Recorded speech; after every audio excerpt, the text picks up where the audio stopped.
angasekho.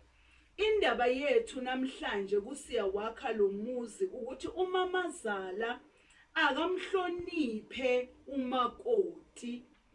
Indaba kaNowami noRuth isenza ukuthi sikhona ukubona the relationship between umakoti noMamazala, nokuthi kuyingozi kangakanani ukuthi laba bayi-2 bangabi nobudlelwane obuhle.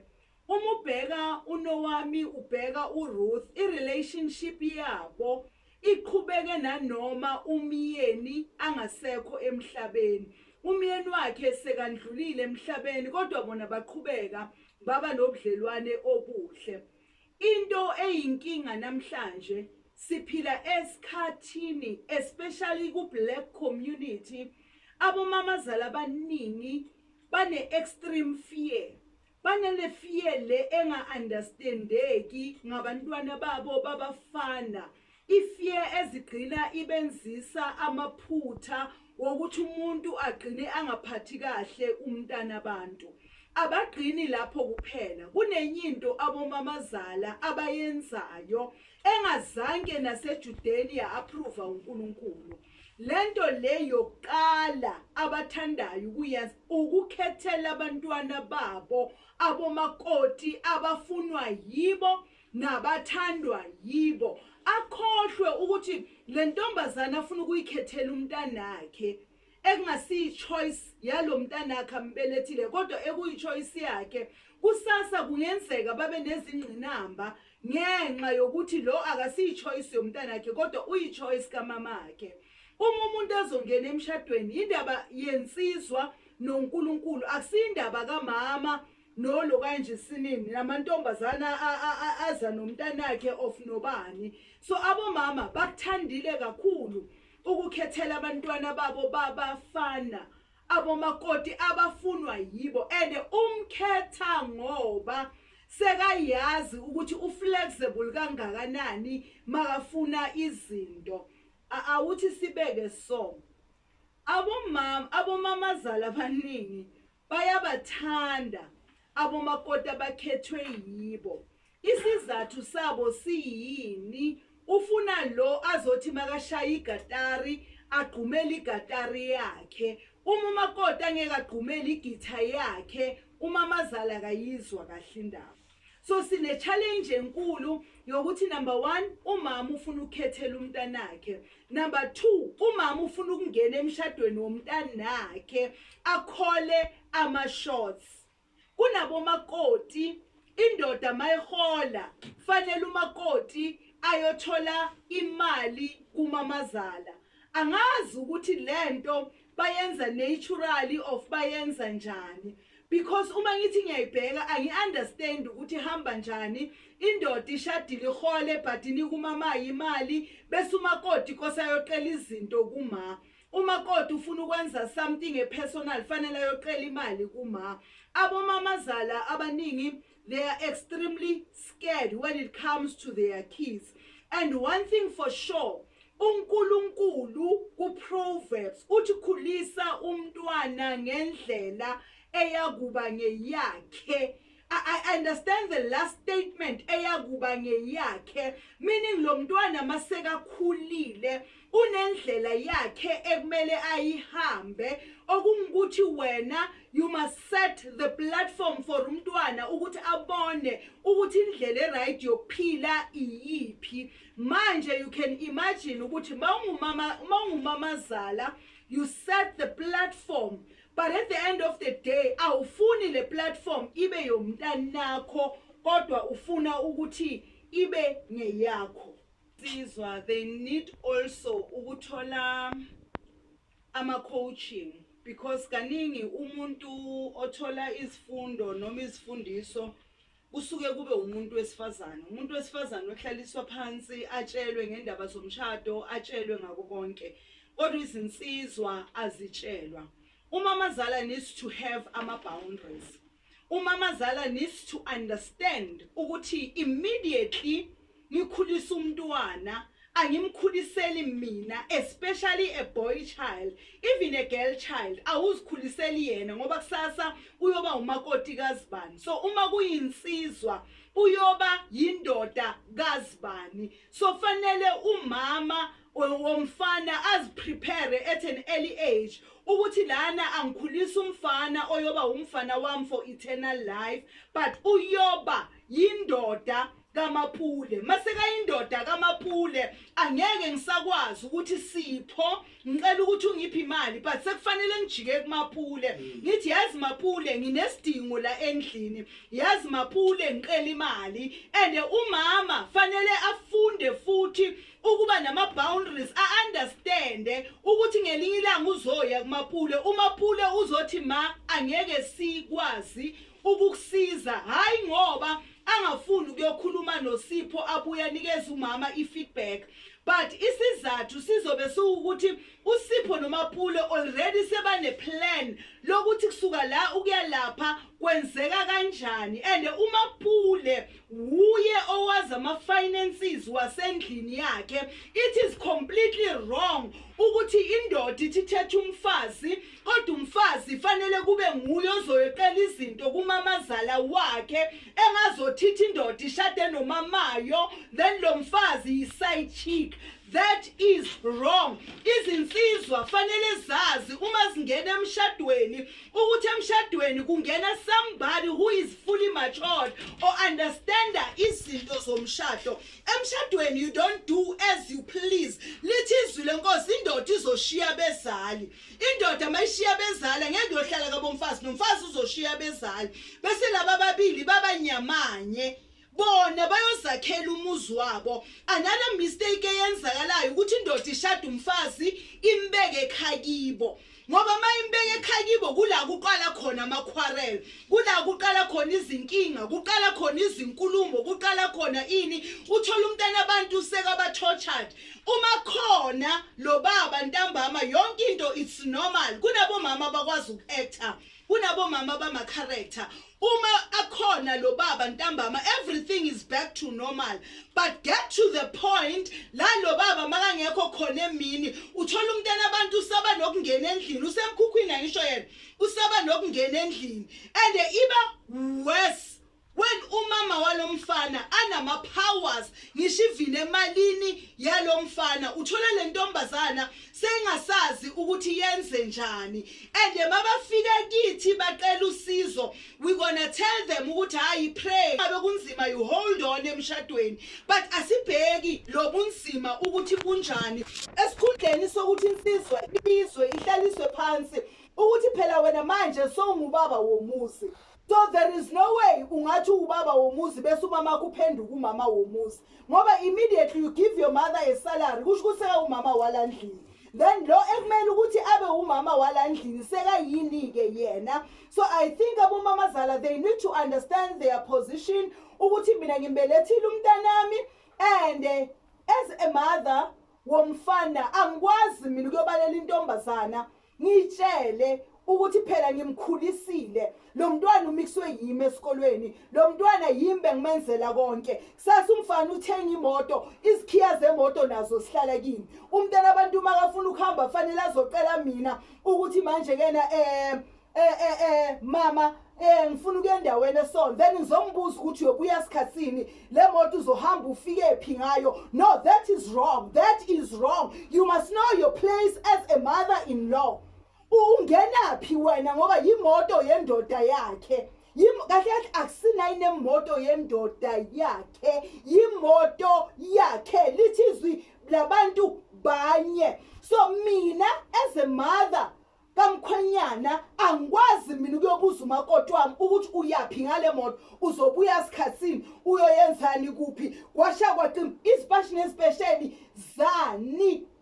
Uyazi ukuthi siphila ku current time la kusese namadoda makafuna ukuyothenga indlu usayobuza umama ma ngingayithenga le ndlu na ma yazi umama kazibani uthi ufuna ukuthi siyothenga ukuthi hayibo kanti umama walandlini ubani. You are married, uyifakelani ring when you are not ready. Mangabe usafuna umama's boy, umama's boy. But immediately your son gets married, you no longer have that right. Yokuthi wena udecided umntanakho nomkakhe ukuthi they can buy a house, they cannot buy a house. Ku front seat kuzohlala ubani, ku back seat kuzohlala ubani. Awu ngeni ndawo. Yeah, usakhuluma kanjalo Pastor Lucy, mhlawumbe enye futhi ke isingasithi sithi kancane ukuthi kunamasiko enziwayo emakhaya uthola ukuthi umfana ubuya ekhaya uyazi ukuthi banomama bebenza kanjani. Engicabanga ukuthi ufuna batshele ukuthi uma uya emzini wakho uyocala amasiko amasha womuzi wakho, okusho ukuthi awusazi ukuripota kumama kodwa usuzoripota kunkosikazi yakho njengoba usho lapha eBhayibhelini ukuthi bamunye nabantu. Yes. Ngoba ngibona ngathi iyo enye into eyenza ingcabani ukuthi agcine umamezala edelela umakoti ukuthi ngeke umtshele lutho owami lo yakenza, ngoba uyazi ukuthi umntanakhe uthi nakayotefa atefelekena noma afuna ukuthi ngicela ungibambele imali abambise umama wakhe, kodwa ufuna atruste umfazi wakhe abambise umfazi wakhe. You know, Sponono, I think ukuthi uthinte another point eyofuna ukuthi futhi siphinde sike sithi kuyidikile. Ngoba leyo it's another contradicting point, especially to Christian family and to cultural family. Thina siyakholwa. Kodwa biblically uma ngabe intombi ekholwayo ithatha insizwa engakholwa, lensizwa iyofuna ukwenza amasiko wakibo, and makafuna ukwenza amasiko wakibo, it's either you play for the team or else yobumpushela ezandleni zikamamakhe. And mawumpushela ezandleni zikamamakhe, umamakhe angaqala abe nesay, kuba ne challenge enkulu, ngoba anything ozoyikhuluma angeke le ndoda iphinde ikuzwe kahle ngoba wena umelana nento ayenzayo. Instead uyonamathela kumamakhe ngoba umamakhe umuzwa kahle ngoba ukhuluma ilanguage ayikhulumayo. Yingawo sithi okholwayo akathandaze ukuze athole intombi enjani ekholwayo. Nentombi seyitholile ayithandaze yenze show ukuthi ubride uyakholwa ngoba namhlanje ziningi izimpisi ezigcoka isikhumba zani zemvu. So kubalulekile to understand uma uyintombazana uyogana ukuthi uganela kuphi, ngoba njengoba sikhuluma ngabomamazala we know very well ukuthi akusibo bonke abomamazala banjalo, but bakhona abomamazala abangakwazi ukustep up back. They always want to be inside izinto zabantwana. Umuntu aze afunge athi uzobuya ungitshela ngeke ngizodelela ile ntombazana mina engayazi ukuthi izalwa ubani, la kuzogcina mina lo nyambeletha lo ngamkhera nani. So kubalulekile ukuthi insizwa iunderstand ukuthi immediately shada fanele ileye down ama principles, imtshele umama ukuthi mama, yes I am your son and I am your child, kodwa manje sengakha umuzi wami, manje ngiqhuba isibongo sasekhaya. And the insizwa it has to be clean kumamayo. Uma ngabe iyakhola umtshela umama ukuthi mama angisho nina la khaya ngiqhuba amasiko, mama mina isiko angilenzi ngoba ngiyakholwa. Number 2, mama imali yami ayingeni esikweni ukuze kusasa uma ngabe benza isiko labo insizwa ifuna ukufaka imali bangathi le ntombazane imosha umntanethu, kuyobe kungumntanabo angafuni nemali. So makungafiki esigabeni la uzothola ukuthi ku-insultwa umakoti kuthiwa akafuni nemali, kuba umakoti akukho akushilo kodwa umntanabo uthi ayiyi eyami imali kulamasiko ebawenzayo. So kwesinye isikhathi insizwa ishada ekhaya bayazi, but ngoba umakoti akasiyi choice kama uzoloko a-insultwa engazothithi lo mfana lezinto bekazenza sahlala ekhaya kanti bekavela angazenzi. So abomamazala they need to understand ukuthi the pain al-inflictor phezu kwalo mntana abantu akuyophelela lapho. And it's amazing ngoba nathi sikholwayo siyakwenza kubomakoti bethu lokho abangakholwa bakwenza kubomakoti babo. Uphatha umntana abantu kabuhlungu. Omunye uthochara umakoti wakhe ngenxa yokuthi naye wafika emendweni wathochara. Manje lo makoti ubhadalela isono sani ngoba bekangekho nakuleyo mendo loyo. Bekangekho nakuleyo mndeni. Wayifanele lo mntana abantu aphathwe kabi ngenxa yokuthi wena waphathwa kabi. You can just imagine umuntu wesifazane ufuna umuzi wakho, but you need to get permission kumamazala yokuthi uyothengwa indlu. Into enjani mara leyo? Into enkulu la kufanele ukuthi uma ngabe umfana athathe unkosikazi makwazeke ukuthi kufanele ucace ube sobala ekhaya ukuthi lokhu ngiphuma mama ngiba nomfazi sesiyokwakho wethu umuzi sesiwakhile umuzi wethu thine sizoma ekukholweni noma thine sisaphala. Lokho akuvele cace kepha ngabe sikhuluma ngalo mshado lo kaNkulunkulu sazi kahle ukuthi vese izinto zikaNkulunkulu zimile zicondile. Lokhu zicondile umama akavese azi ukuthi umntwana wakhe usethathile futhi uma sethathile ngalesi sintu noma ngokwazi kwesintu kufanele ukuthi indoda izinto zayo eziyinkinga ibike ekhaya umundoda ekhaya unkosikazi. Unkosikazi ibike ekhaya ibika la khaya kithi. Uma ngabe yena adibana nenkinga lonkosikazi wami sekhosa ngakhona ukuya kumama ayokhuluma ngoba umama vele akamthandi. Izinto ezinjengalezo aziphele ukuze kuzoba nomuzi ocondile, kuzoba nomuzi lapho kuyobonakala khona inkambo kaNkulunkulu, lapho kuyobonakala khona uthando, kuze ukuthi noma uhambile uye emsebenzini wazi ukuthi uye emsebenzini noma ngakumbe awubuyanga iviki lokucala noma lesibili kwazi ukuthi unkosikazi wakho uhleli kahle akahlukumezeki, umama akamhlukumezi. Kufanele umama amthande unkosikazi wami. Kufanele umama mangabe sekhona akamthanda unkosikazi wami ngaleli ndlela naye ahambe ngayo. Wonke umuntu mayiqala angena kujeni yakhe ufanele abe nendlela yakhe ahamba ngayo. Ziba khona izinduku ezimshayayo la ndleleni, kepha kubalulekile ukuthi uma ngabe uthola lezi zinduku makungathathi lezo nduku ezakushaya wena ngoba soganile ukuthi mina ngizoyizenza zibe strong kakhulu kulozo thatha umntanami. Yilento le limaza abantu ukuthi mina bangihlukumezile abamamezala ngahlukumezeka kwafika lana mina-ke ngoba ngahlukumezeka kangaka ngifuna ukuphinda lokuhlukumezeka kwami phezu kwalo nkosikazi walo mntanami. Akufunakali lokho. Kufanele simesaba uNkulunkulu. Kufanele ukuthi masazi usesibanikele uNkulunkulu, sesibanikele emshadweni abantu bethu, masazi ukuthi kufanele sibathande njengoba banjalo.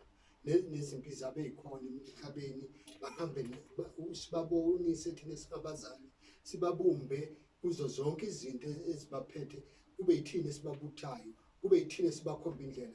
Kepha uma ngabe umamezala asalwa nomakoti angeke umuzi wakheke.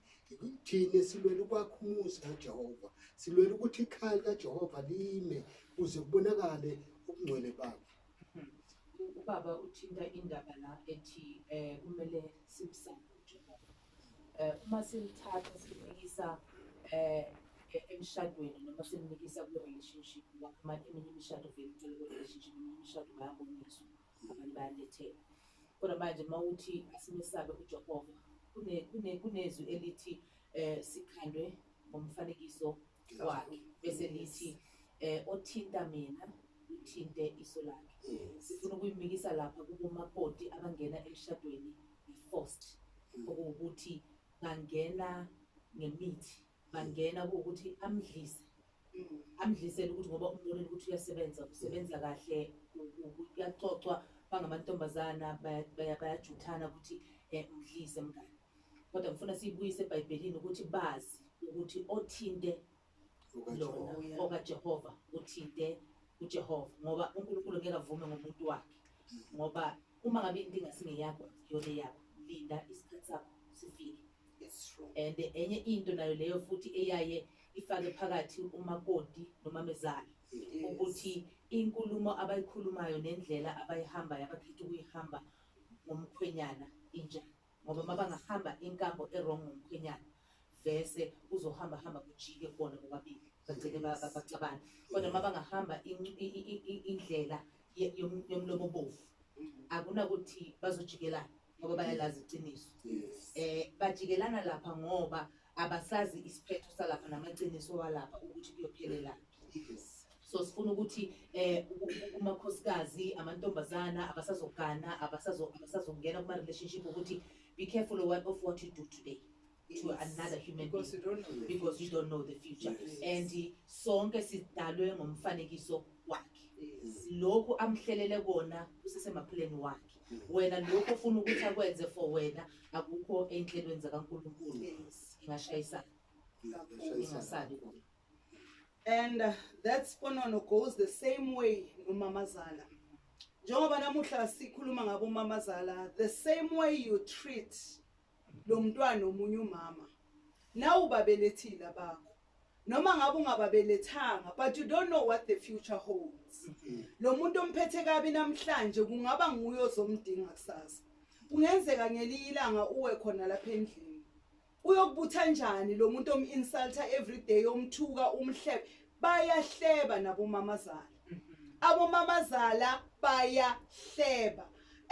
Akunandaba ukuthi uyakholwa akunandaba ukuthi akakholwa kodwa nathi abakholwayo sinayo lependa uNkulunkulu angayithandi ngoba izwi lenkosi lithi uma ubona ugongole esweni lomfowenu lususe awukwazi ukuyotshela oseqeleni ukuthi bheka ugongole esweni lukaSiponono Umamazala umakoti angenzi kahle akamfake ekhwapheni lakhe amhlalise phansi angithi sithi yindodakazi so njengoba indodakazi akambuyise la ambona khona ukuthi uphumile endleleni akamkhomba indlela ngoba yi-responsibility yakhe manje umntanakhe lo ushade nendodana yakhe ukuze akhise indodana yakhe nomakoti wakhe kudingeka manje Siponono ukuthi abese yena umhlalisa phansi abese yena uyambuthezela abese yena uyamcoacha noma umakoti wakhe angakwazi ukupheka akakwazi ukuyotshela abanye abomama ukuthi yazi lo mfana ungilethela into engakwazi ukupheka lapha endlini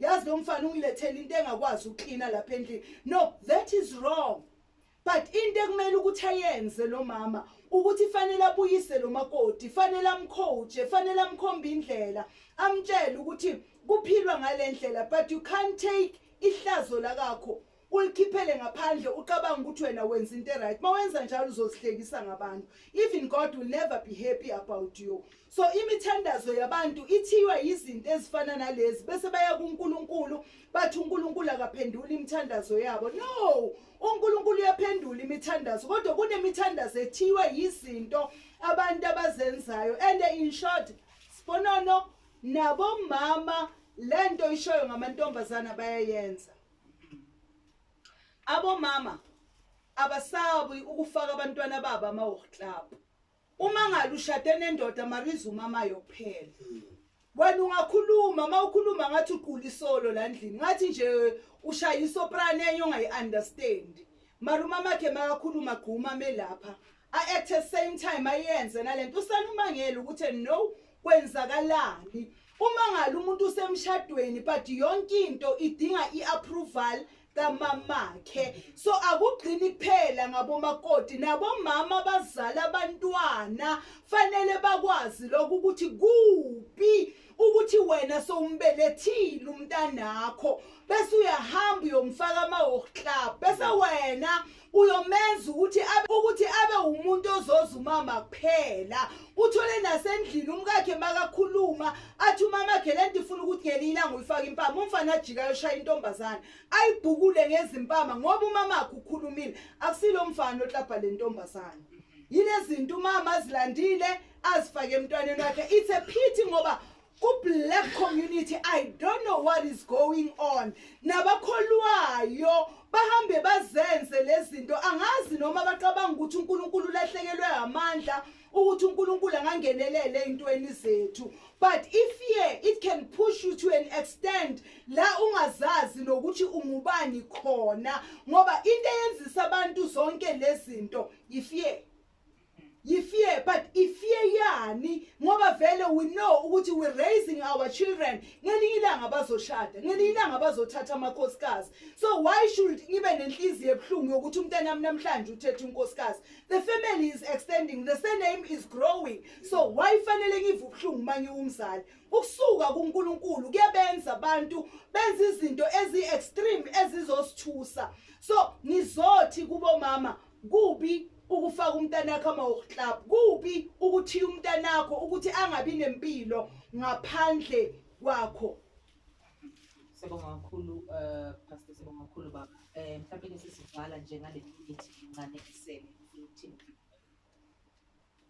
Mina Sibonwa ngithanda ukusho kubalaleli ukuthi kubalulekile ukuhlala kuNkulunkulu. Ukuba uKristu kwenza umuntu abe organized. Ukuba kuKristu kwenza umuntu abe nengqondo ephusile. Ukuba kuKristu kukwenza ukuthi ubone izinto ngendlela ehlukile. Lithi izwi lenkosi abantu bami bayafa ngenxa yokuswela ulwazi. Maybe people, they need to be knowledgeable, and that knowledge akusile yokuya esikolweni. Izinto zikaNkulunkulu ziyambulwa ngoba ziyimfihlakalo. So angeke uzithole ngokuyohlala edeskini, but zidinga ukuthi umuntu ahlale ebukhoneni bakhe. So kungaba kuhle kakhulu ukuthi nabo Umamazala, they must also learn ukuthi izwi lenkosi liyafundwa. Aligcini ngokufundwa kuphela, kodwa kuyahlalwa ebukhoneni bukaNkulunkulu, ufuna ubuso bukaNkulunkulu ukuze akumbulele izinto. Ungagcine sowuzithathela izinyathelo wena ngokwakho because angeke kuphele kahle.